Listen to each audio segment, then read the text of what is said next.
Salmo 23. Se você quiser acompanhar aqui no telão também. A palavra do Senhor diz assim: o Senhor é meu pastor, e nada me faltará. Deitar-me faz em verdes pastos, guia-me mansamente a águas tranquilas. Refrigera a minha alma, guia-me pelas veredas da justiça, por amor do seu nome.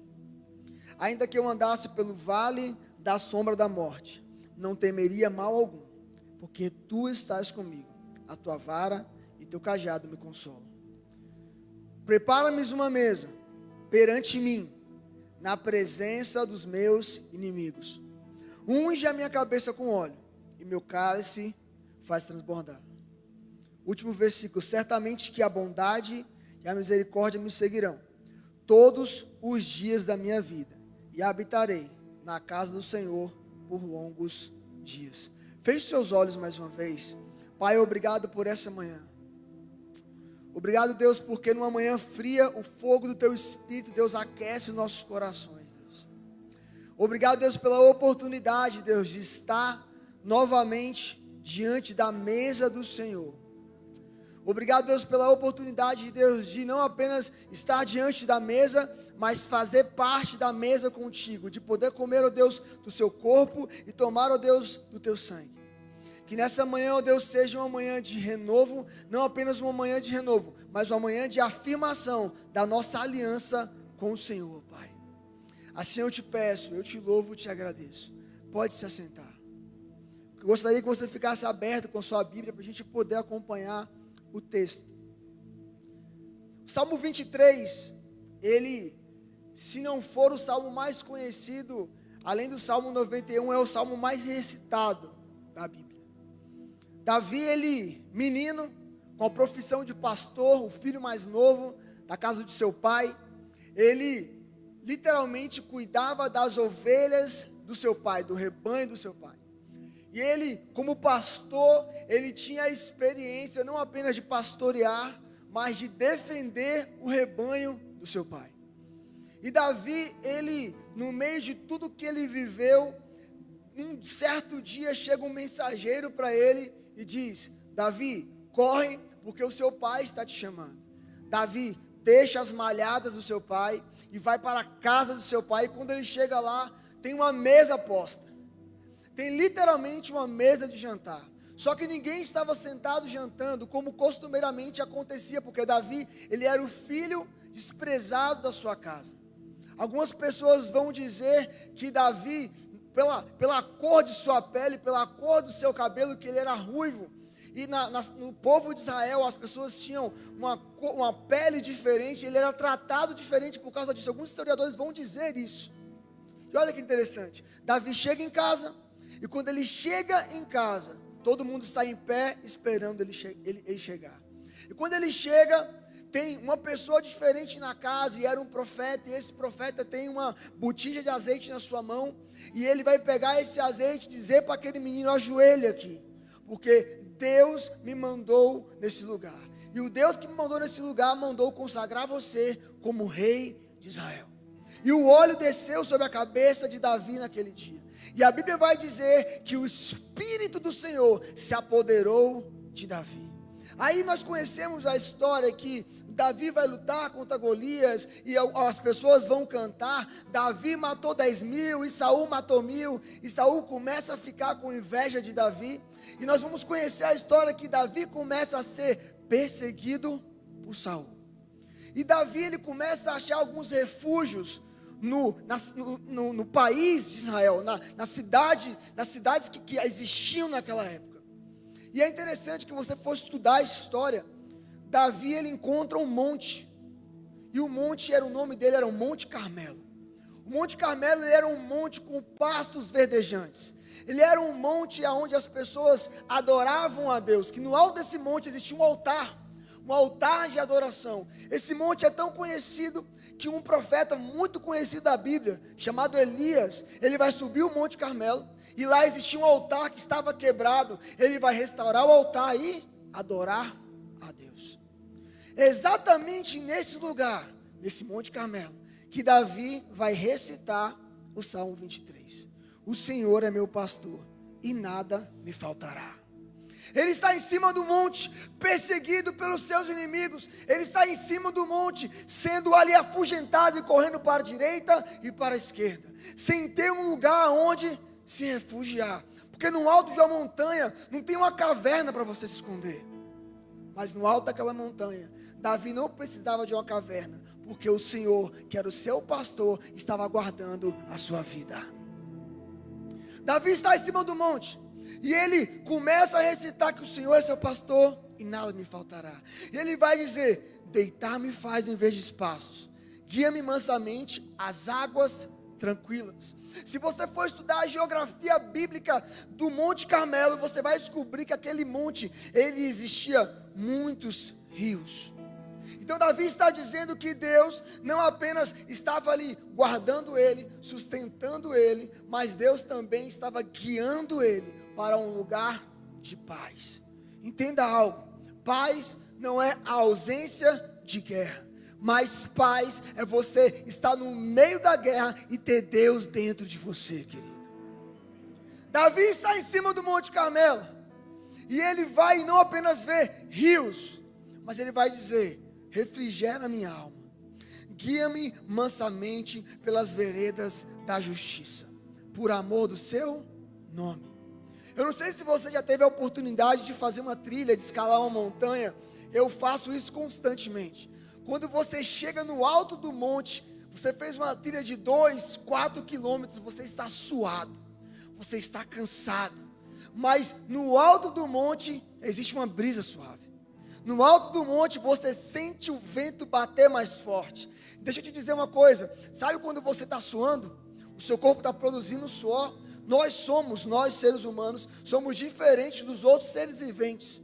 Os outros seres viventes que existem na terra, os animais, eles não suam. Deus nos deu a capacidade de algo que refrigera o nosso corpo.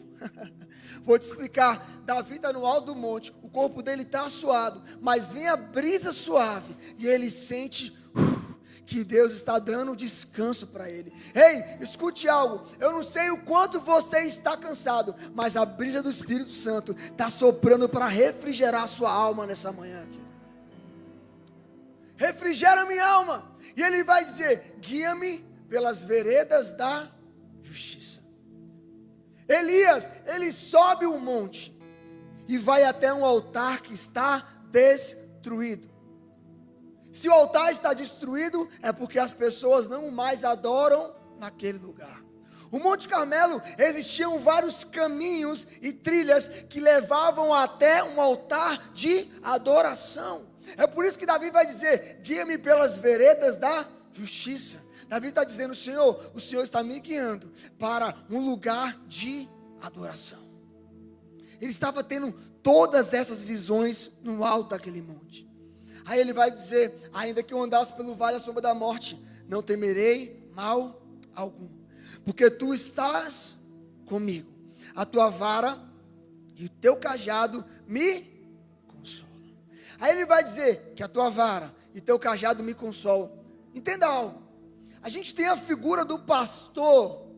A gente tem uma figura do pastor na nossa mente como aquele que tem um cajado na mão. E na ponta do cajado, o cajado faz uma volta. Já percebeu que a gente tem essa imagem de um pastor de ovelha dessa forma? Porque numa mão o pastor tem uma vara e na outra mão o cajado. A gente acha que o cajado e a vara é para dar na ovelha, mas não é isso. A vara, ela tem uma ponta circular para o seguinte: se a ovelha quiser ir para a direita e o pastor quiser ir para a esquerda, o pastor pega a ovelha e puxa ela para perto dele. Vou te explicar de novo. O pastor pega a ovelha, puxa a ovelha para perto de si, porque a ovelha que anda longe do pastor está desprotegido. Mas como o pastor tem muito mais sabedoria do que eu e você, ele sempre me atrai e te atrai para perto dele. Uau, glória a Deus. E a vara, Elton? A vara não é para corrigir a ovelha. A vara é se vir lobo, é se vir leão, é se vir urso. É para que ele venha proteger a ovelha. Aí Davi vai dizer: ainda que eu ande pelo vale da sombra da morte, eu não temerei mal algum, porque a tua vara e o teu cajado me consolam. consolo. Deus, o inimigo está vindo contra mim. Fica tranquilo, Davi. Com a vara eu corrijo e expulso teus inimigos. Deus, o meu coração está querendo ir para longe da tua presença. Davi, fica tranquilo. Com o meu cajado eu te trago de novo para perto de mim. Glória a Deus. Aí o texto vai dizer: prepara-me uma mesa na presença dos meus inimigos. E aqui eu quero começar a pregar nessa noite.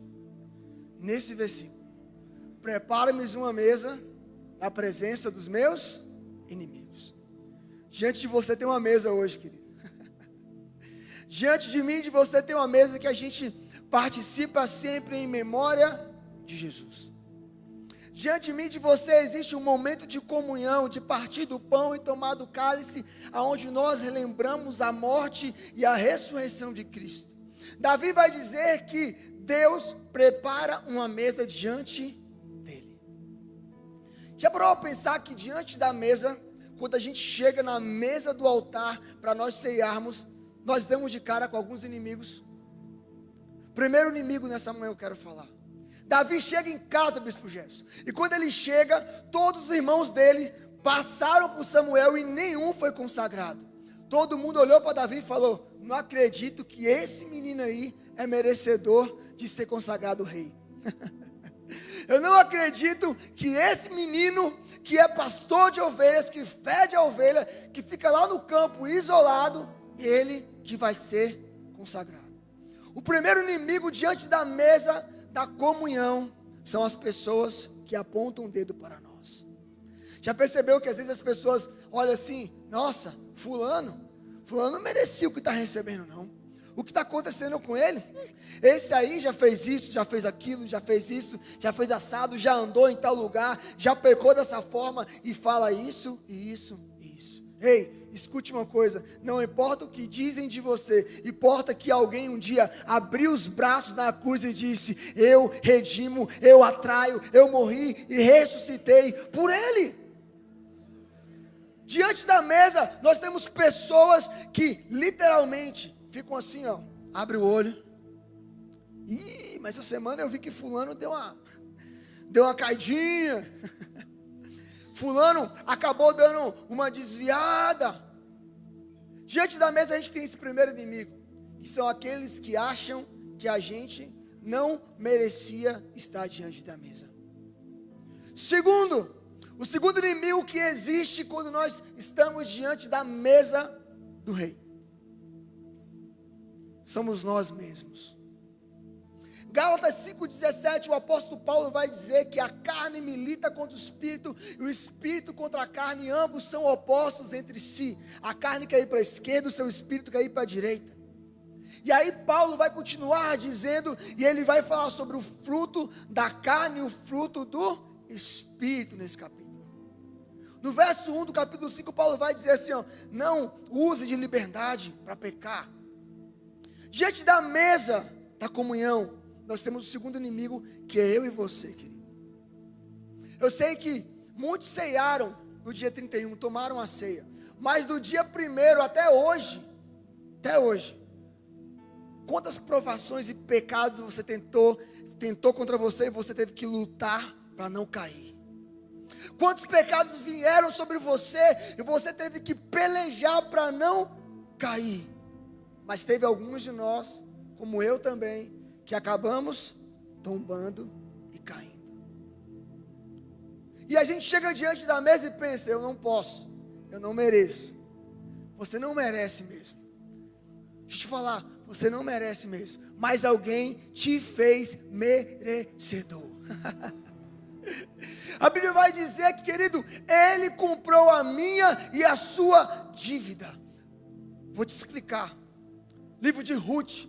A Bíblia diz que Ruth, ela tinha dívidas, ela não tinha mais terras, ela não tinha nada, absolutamente nada. Mas um dia ela se deitou aos pés de Boaz. E Boaz falou assim: Ruth, eu vou comprar as suas dívidas, ele foi até a porta da cidade e olhou para aquele que podia comprar Ruth, disse: ela tem dívidas, ela é uma pessoa moabita, ela não merece nada. E a pessoa olhou para ele e falou assim: eu não quero essa mulher.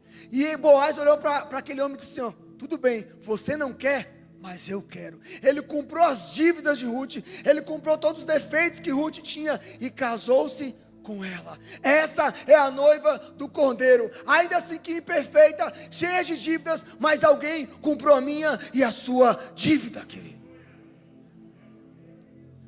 Diante da mesa, nós temos uma luta entre eu e você. Já viu quando a gente pega o pão e pega o cálice, aí vem aquela mensagem de Paulo: analise o homem a ti mesmo e coma desse pão e tome desse cálice. A gente vai analisar e fica assim: Senhor, quantas coisas eu fiz de errado? Vou te dizer algo. Jesus, quando ele foi morto na cruz, Paulo vai dizer que ele encravou na cruz. Sabe quem encravar na cruz? A cédula. Digamos que ele nesse papel tenha todos os seus pecados.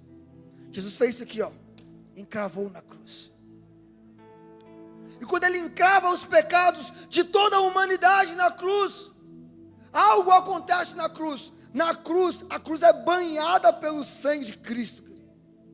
E não apenas banhada pelo sangue, mas banhado também pela água que saiu do lado de Jesus que foi ferido. Escute: sangue, redenção, água, nova vida. Vou explicar de novo: sangue, Jesus te compra, perdoa os seus pecados, apaga as suas dívidas, água do Espírito para uma nova vida em Cristo. Prepara-me uma mesa na presença dos meus inimigos. Existe um terceiro inimigo que a gente lida todas as vezes que a gente toma a Santa Ceia. E esse inimigo, ele é um inimigo poderoso. Ele é tão poderoso que ele entrou em uma serpente e enganou a mulher. Ele é tão poderoso que ele tentou de todas as formas destruir o nascimento de Jesus. Vem uma profecia dizendo que nasceria um que libertaria o povo. E aí Herodes vai mandar matar todas as crianças. O que acontece também na época de Moisés, o faraó mandou matar todas as crianças. Ele não apenas me tenta, mas também te tenta todos os dias. A Bíblia diz que ele ruge como leão, mas ele não é leão. Mas a Bíblia diz que ele literalmente sabe o próximo passo que nós vamos dar. Não porque ele sabe de todas as coisas, mas porque ele conhece o homem minuciosamente. A Bíblia diz que um dia ele estava de circundar a terra e Deus falou para ele: você viu lá meu servo Jó? O terceiro inimigo que nós enfrentamos diante da mesa é Satanás. Talvez você não tenha ouvido muito esse nome, porque a gente parou um pouco de falar o nome do diabo, né? A gente parece que ficou um pouco com medo de falar do nome do diabo. Vou te dizer uma coisa: o nome do diabo é adversário, mas existe um que tem todo o poder, que é muito maior do que ele, querido. O terceiro inimigo, ele vem contra você, mesmo quando você está dentro da igreja. Já percebeu? Você está aí, sentado, me ouvindo, e parece que você começa a pensar em um monte de coisa que não tem nada a ver com coisa nenhuma. Parece que o seu celular te atrai para você poder olhar para ele, para você parar de prestar atenção na pregação. Você dá uns negócios em você que às vezes você quer sair do culto, não quer ficar aqui dentro, ou você começa a pensar nos problemas de casa. São os dardos que ele fica lançando constantemente. Não apenas isso, mas ele já percebeu que às vezes a gente está em casa, se preparando para vir para o culto, e faltando poucos minutos, parece que desanda tudo. Começa uma briga do nada, começa uma coisa do nada a acontecer, para perturbar a sua mente, para você não conseguir cultuar de verdade. Esse é Satanás, astuto. Existe uma mesa, e eu estou aqui ministrando, e estou sentindo a retaliação, mas Deus é muito maior. Escute, existe uma mesa, e o diabo está olhando para você, e sabe que você vai ceiar, querido. e sabe que você vai ceiar. E ele está irado com isso. Sabe por quê? Quando você ceia, ele lembra, não apenas você lembra, mas ele lembra do dia que ele foi vencido na cruz, querido. Não é apenas em memória de Jesus, mas em memória da derrota de Satanás, querido. Não, querido, dá um glória a Deus por isso. Dá um glória a Deus por isso. Porque através do diabo, do que ele fez lá no Gênesis, veio o pecado. E através do pecado veio a morte. Veio a morte. Satanás e a morte. Duas coisas que andam junto por causa do pecado.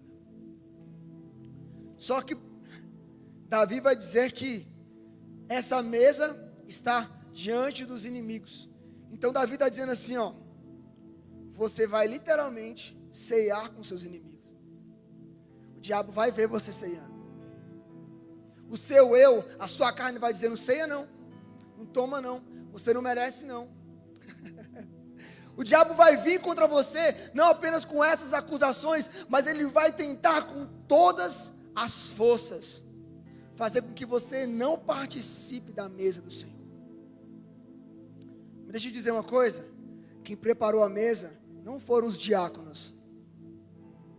Ah, Deus. Quem preparou a mesa não foram os voluntários. Quem preparou a mesa foi o Senhor, querido.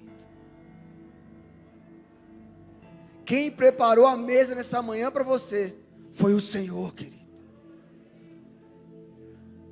Elton, mas essa semana eu estou arrebentado.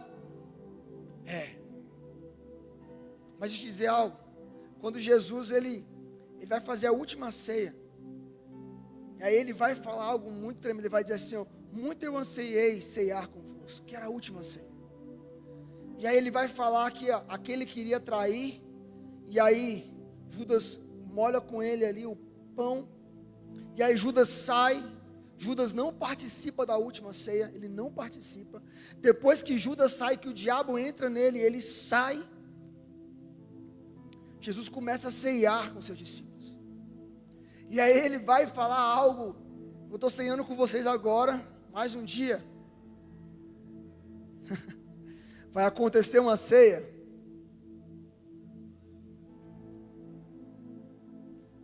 Estou ceiando com vocês agora. Eu não vou poder mais estar convosco. Mas um dia.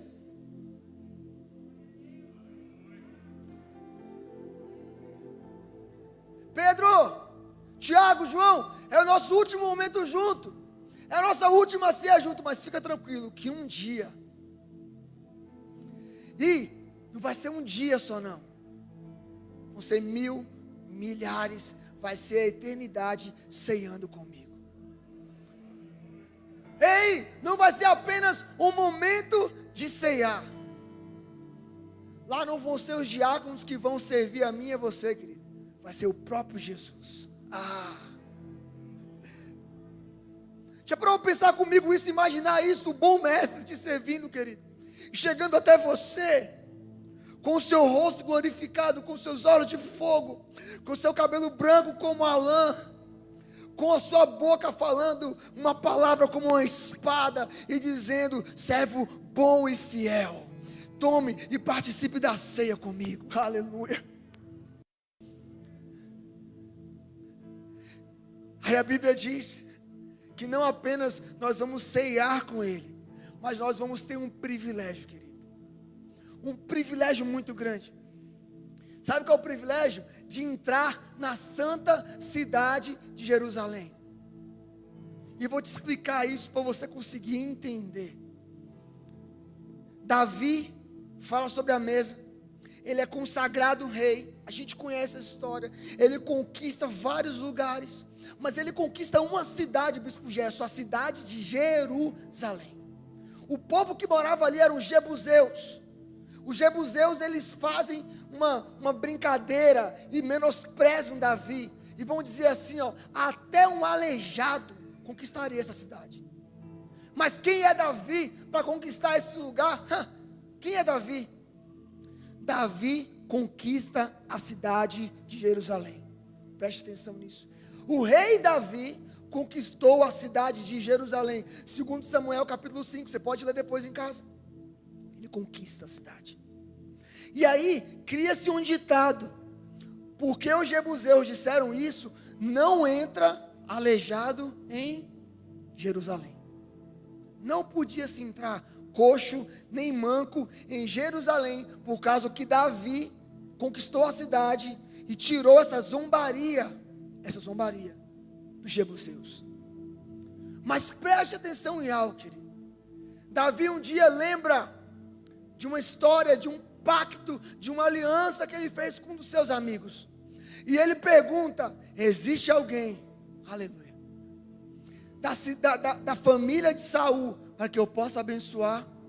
Porque eu tinha uma aliança com meu amigo Jonatas, e eu quero abençoar essa pessoa. E existia alguém sim, que estava em lugar nenhum, em uma terra distante, chamado Lodebar. O seu nome, Mefibosete.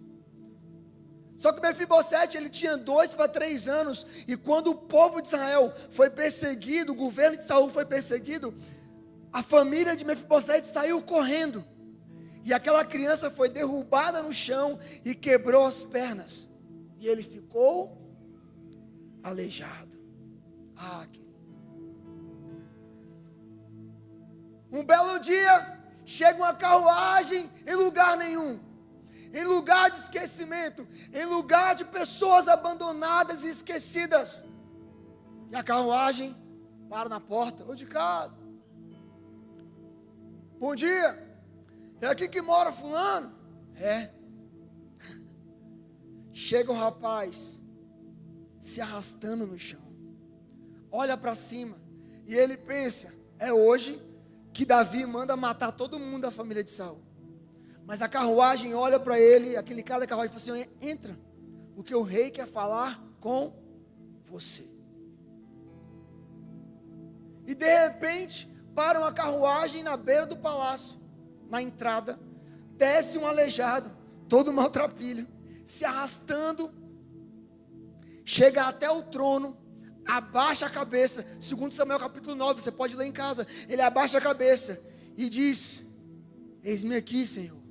Aí Davi vai dizer: não temas. Querido, eu sei que eu e você, por causa dos nossos pecados, somos feitos como aleijados, querido, com as pernas quebradas.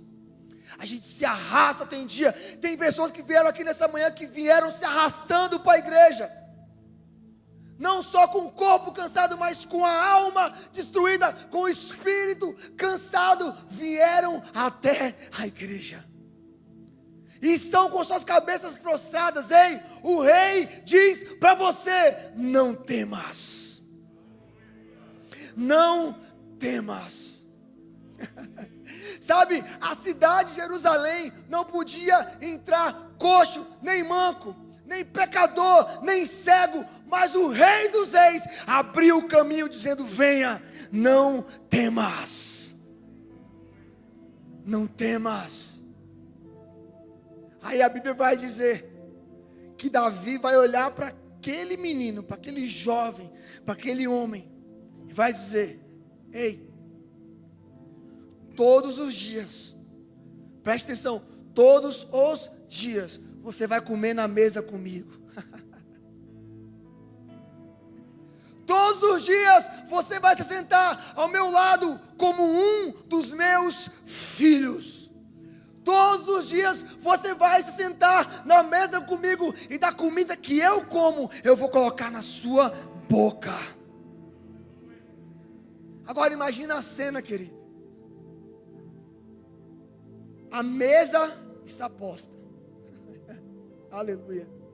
A mesa está preparada, porque quem preparou foi o próprio rei.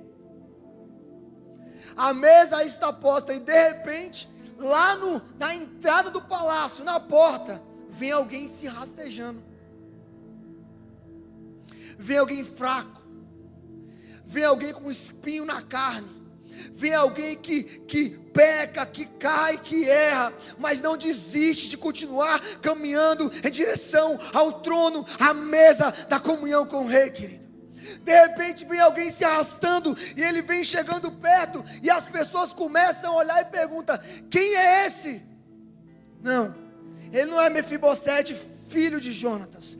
Ele é Mefibosete agora, filho de Davi, porque Davi trouxe ele para morar com ele dentro do palácio. Agora ele tem direito de comer também da mesa com o rei, e se ele come na mesa com o rei, ele também é herdeiro com o rei. Ele não é apenas herdeiro com o rei, tudo que o rei tem também é dele, a vida que o rei tem também é dele, as vestes que o rei veste também são as vestes dele, querido. Aleluia.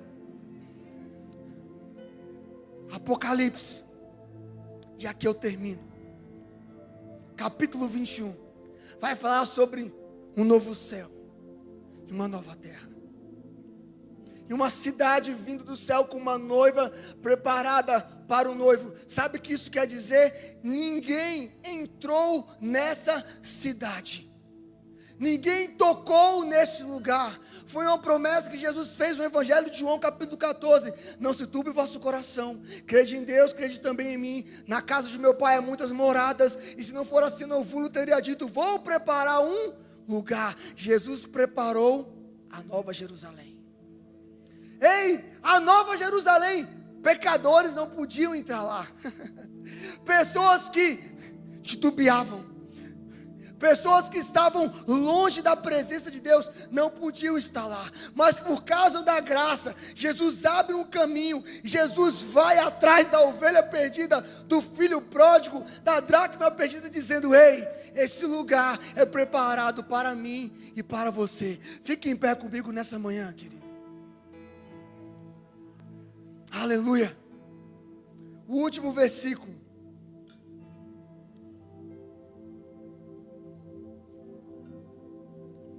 Poderia falar do vinho e do azeite, mas outra oportunidade a gente fala.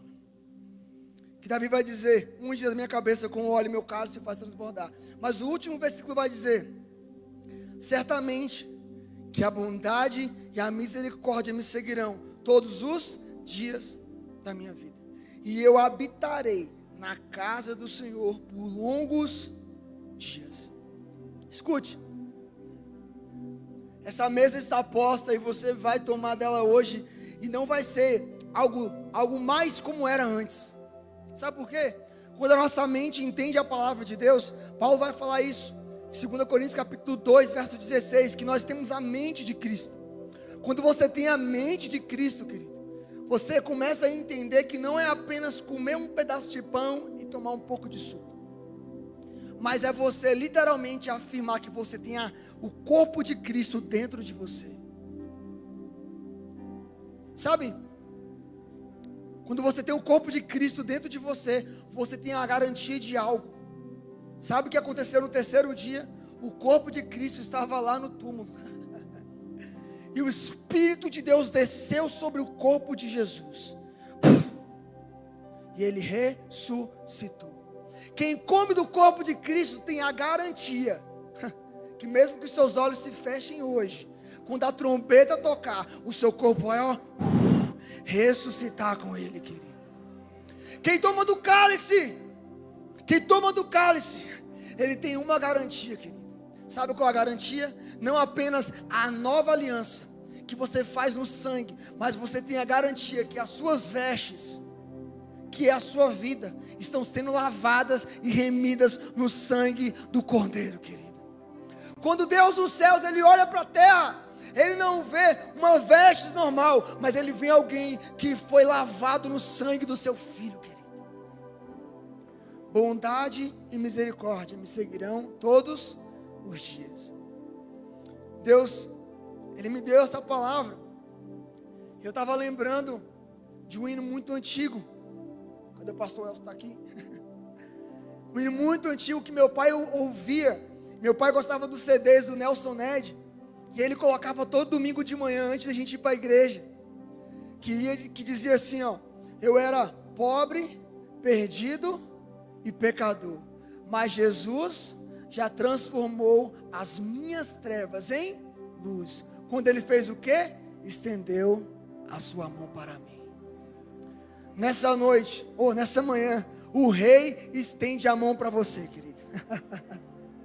E aquele que estava caído, aleijado, longe, o rei te coloca na mesa com ele. Feche seus olhos nesse momento. Pai, em nome de Jesus, eu te adoro, Deus, por essa manhã maravilhosa. Que, Deus, a nossa aliança venha ser afirmada em Ti, Deus, porque a mesa está posta, Deus. Deus, que nessa manhã o inimigo da nossa carne venha cair. Ó Deus, que os apontamentos venham cair, Deus, que os sussurros que vêm sobre nossos ouvidos venham cair por terra.